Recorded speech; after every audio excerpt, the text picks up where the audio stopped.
schools, college, seminaries, newspapers, magazines, and what is now known as radio, TV, and the mass media. Once this march is over, all the barriers to the acceptance of Marxism will have been quietly and systematically removed. So to get to that point, they said we have to destroy the culture, and what they were talking about was the Christian culture, what we used to call Christendom or Western civilization.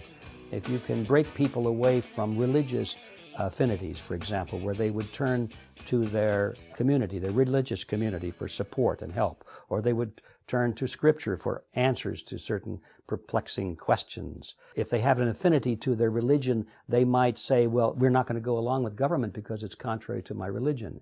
So cultural Marxism would attack religion of all kinds. Doesn't make any difference, because there was another place where people could go other than to the government for support and for answers. We, the people, will have thus been indoctrinated or brainwashed into seeing the wisdom of Marxism and the folly of capitalism. Thus, the door to socialism and communism will be open, and the door to a constitutional republic closed, because the success of cultural Marxism means the demise of the U.S. Constitution. The Constitution is a set of principles. It's based ultimately on a moral code, because you go back to the Declaration of Independence. What was the basis for the Declaration of Independence? The law of nature and of nature's God, right? The ultimate moral code. But if you don't follow those principles, if you try, as the expression goes, shave a point off here and there to make a buck, or to be reelected, or if you're a special interest group to get some kind of a government subsidy, then the consequences are going to be in the long run deleterious to society as a whole. And there's the difficulty. There are too many people that are thinking in the short term and not applying these principles, which are designed to give us a long-term stability to this system.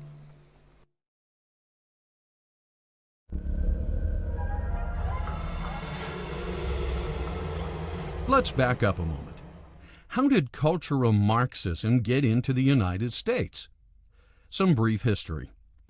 In 1923, members of the Marxist Communist Party set up an institute at Frankfurt University in Germany. This institute was named the Institute for Social Research.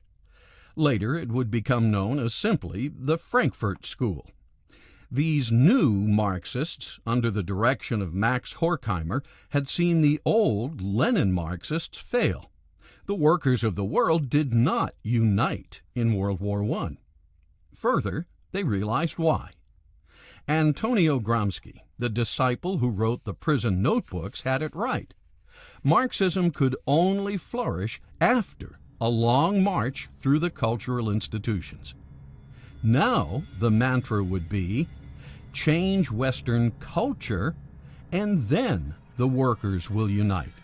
After Marx, there were a group of Marxists who wisely decided that you could bring this collectivist society to a nation through culture as well, by introducing certain values and concepts that would break down the family, for example. If you could somehow break down the family unit so that it was no longer self-sustaining and no longer valued in a society, then that would leave individual members who formerly could turn to the family for support in times of need. They would now be cut loose. They would be without a place to go in times of need. So now they have to turn to the government. But just as the march through the institutions was about to begin, an anti-Marxist, anti-Semitic Adolf Hitler ascended to power, and World War II began. Since the leading lights of the Frankfurt School were Marxist, the school packed up its ideology and fled to America, settling down in New York City with the support of Columbia University. But what exactly is the march, and who was marching? What values has the long march through the institutions rolled over?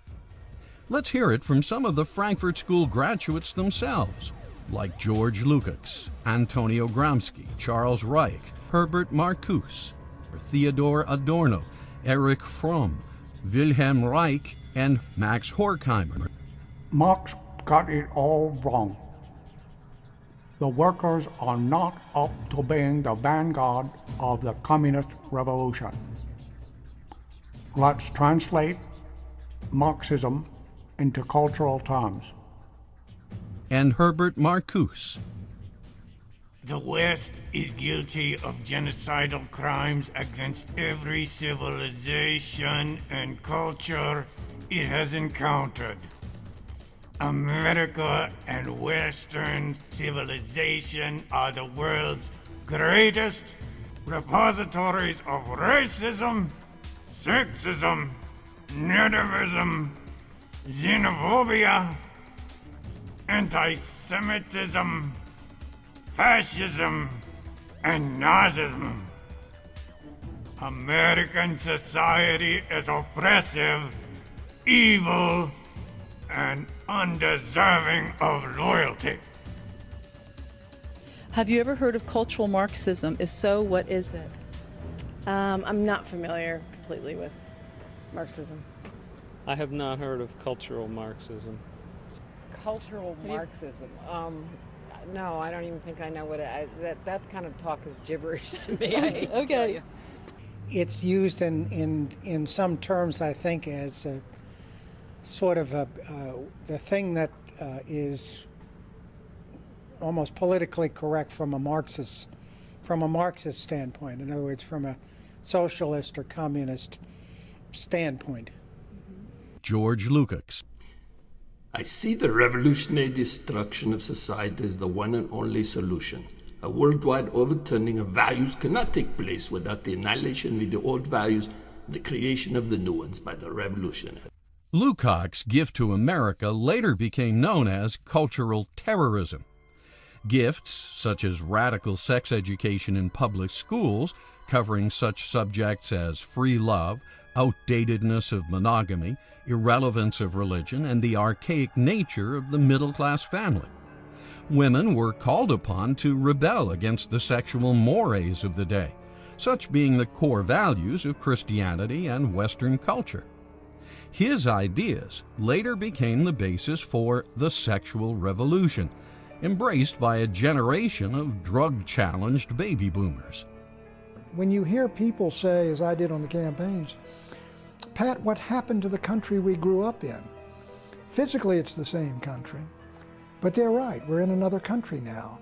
And this is why I think the cultural Marxists have prevailed and are prevailing. They have captured the young. What was the saying in the Abbie Hoffman? We're going to capture your children. In a lot of ways, they did. Although Gramsci died in 1937, his prison notebooks lived on as the blueprints to de-Christianize the West. The civilized world has been thoroughly saturated with Christianity for 2,000 years. Any country grounded in Judeo-Christian values cannot, therefore, be overthrown until those roots are cut. But to cut the roots, to change culture, a long march through the institutions is necessary. Only then will power fall into our laps like ripened fruit. And the new generation of freedom-loving, authority-challenged baby boomers were quite willing to accept the bait and take a toke. Turn on, tune in, drop out. Yes, our prison planner, Antonio Gramsci, had quite a dream. The only way a Marxist revolution could be successful was if the heat shield of capitalism, Christianity, were first destroyed. Charles Reich. There is a revolution coming. It will not be like revolutions of the past. It will originate with the individual, with culture, and it will change the political structure only as its final act. Reich thus helped shape the minds of the American 60s youth with his runaway best-selling book, The Greening of America. Gramsci and Marx were now reaching their target audience, and the long march was in progress. In the 1960s, the church pulled back from the culture. You had the first Sex and Satanism film. You had the first X-rated film where the pastor takes the boy up to his room in Broadway to get on his knees but not to pray. You had all of the perversion. You went from 100% broad audience films that anybody could see to 82% R-rated movies, which were restricted. You had a tremendous loss of viewership at the movie theaters.